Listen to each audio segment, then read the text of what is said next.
Custom gas tank, part 2.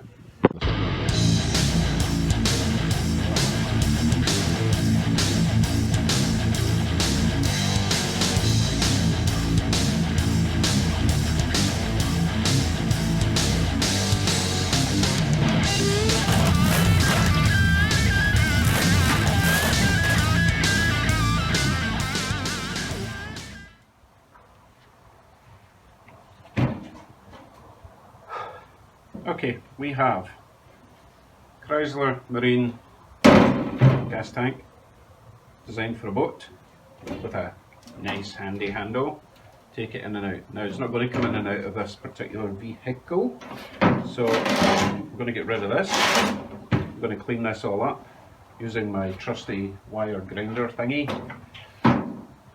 Make it look a bit less like a marine tank. Okay. Safety first.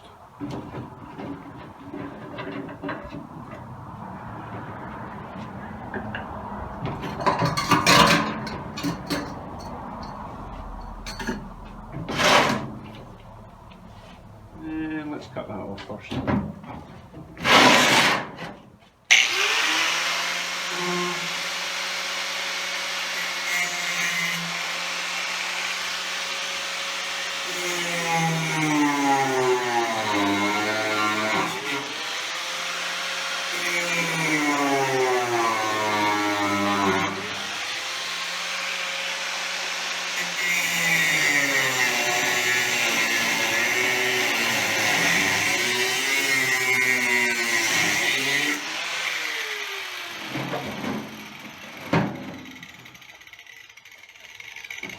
I should point out, this has been empty for many years. There's nothing inside to blow up.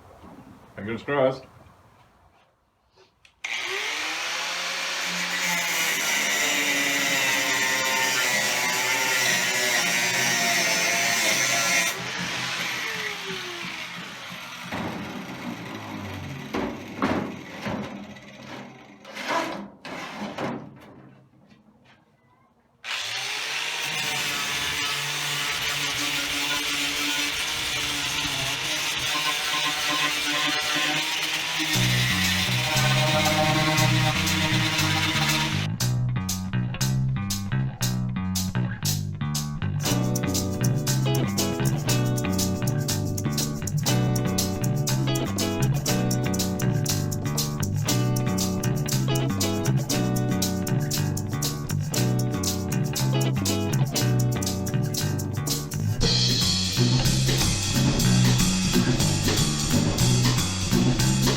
Isn't this pretty? Looks a lot less like a marine tank now. So that's the easy part done. Next thing I need to do is figure out how to install this sender unit. I got this from Princess Auto, $20. The one I got from China, just piece of utter shit, really garbage, so that's in the bin. But I can use the gauge that I got with that kit. Now obviously that sits too high, so I need to chop the bottom of this off, maybe move this section up a little section, figure out where the float's going to go, cut it to size.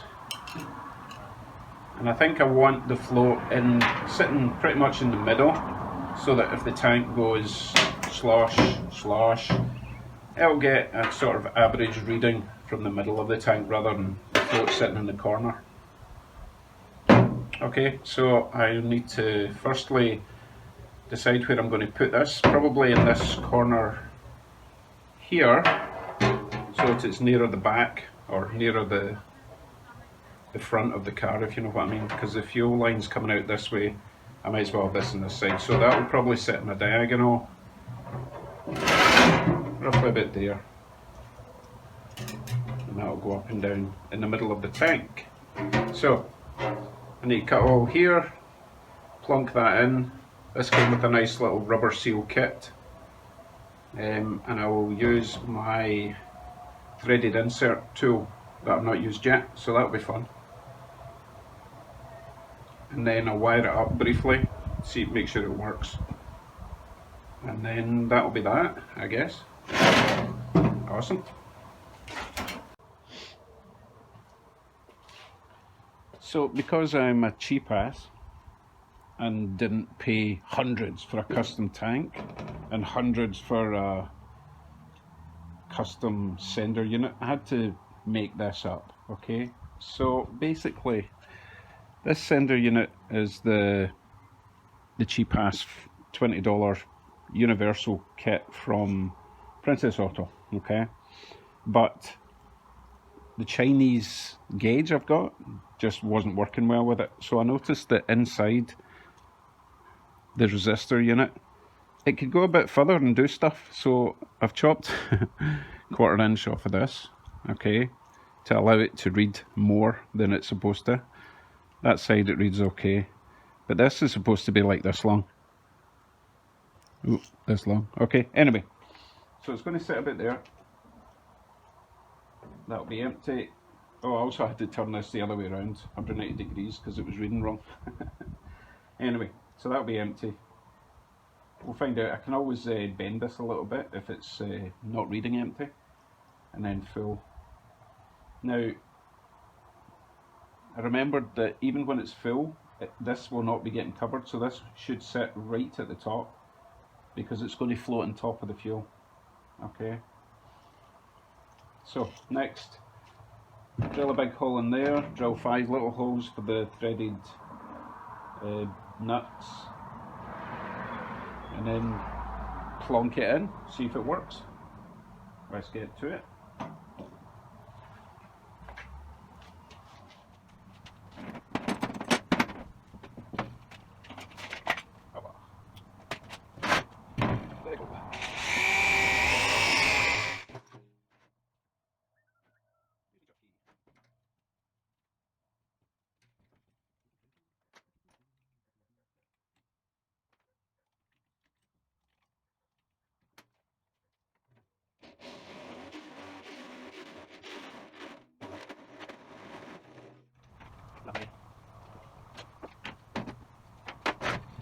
Only get it better.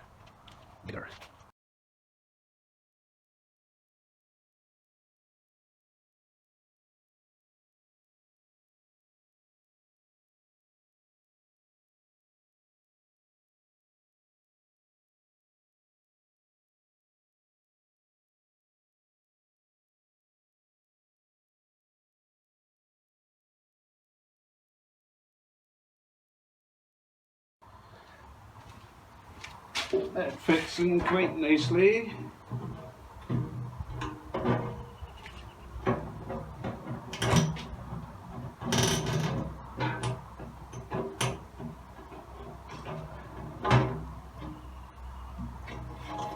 Okay, so I'll tilt it back over that way, drill 5 holes, put the threaded nuts in, what the hell are they called?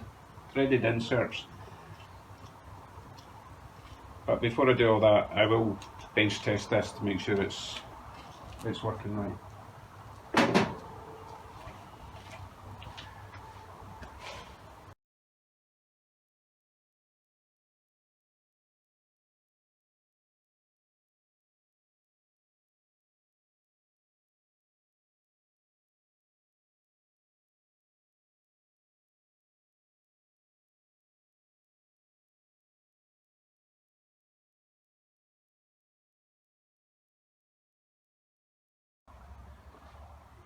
Still learning how to use these little threaded inserts. Basically, they look like this, kind of like rivets, but they're threaded on the inside. So you kind of thread that onto the tool, rivet it on, take the tool out, and then your screw should go in. So I've already threaded this one onto the tool, into the hole.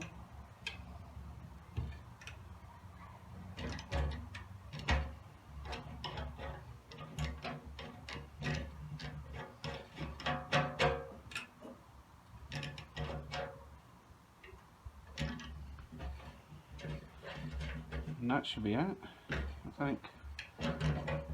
Still working out how the hell they get this out, but I'll try this.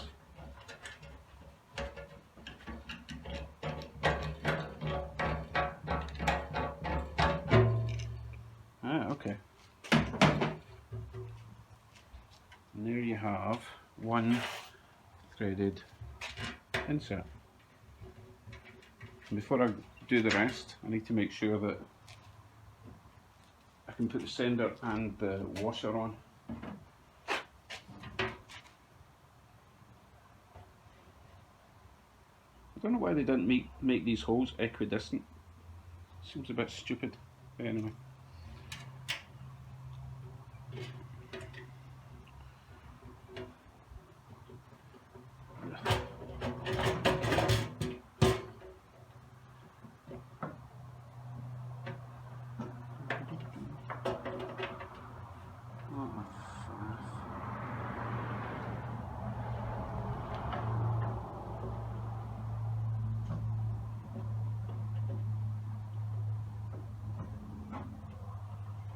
Okay.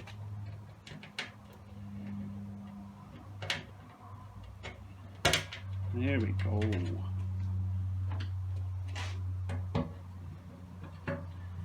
Lovely. So another 4 of them to do and that'll be that sorted.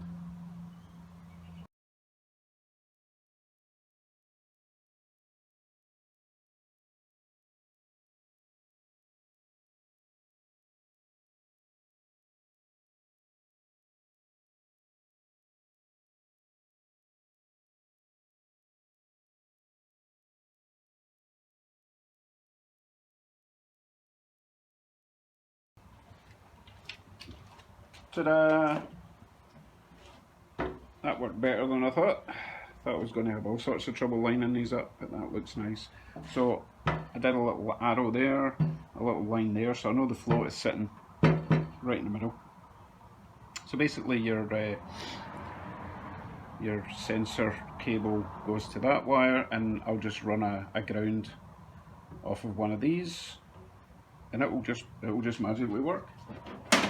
This is obviously my fuel pickup, straight tube in there. I think I might need to trim that a little bit. I'll put that on with some tape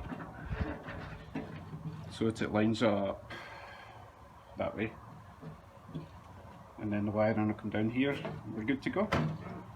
Let's see, I'll bench test this. Obviously I need to take everything out and clean the inside because I've got lots of nice bits of metal there.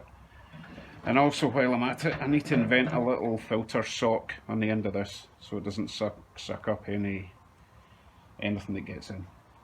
Cool. I think that will do for part 2.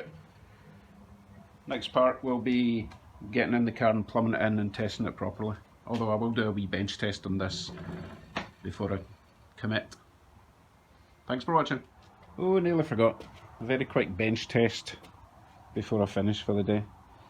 So the only wire coming from the gauge to the sender is this signal wire, okay? And then the other wire coming from the sender is just unearthed. So that will just get earthed locally to the frame. So it's just this one wire going all the way to the dash. So that's it, obviously on empty. The weight of the float obviously stops that from staying up. So on empty, shows empty. There is a wee bit of a delay, but I think that's normal.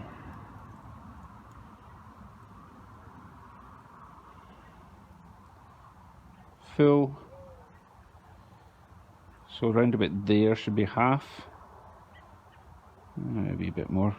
Oh no, there should be half, yeah.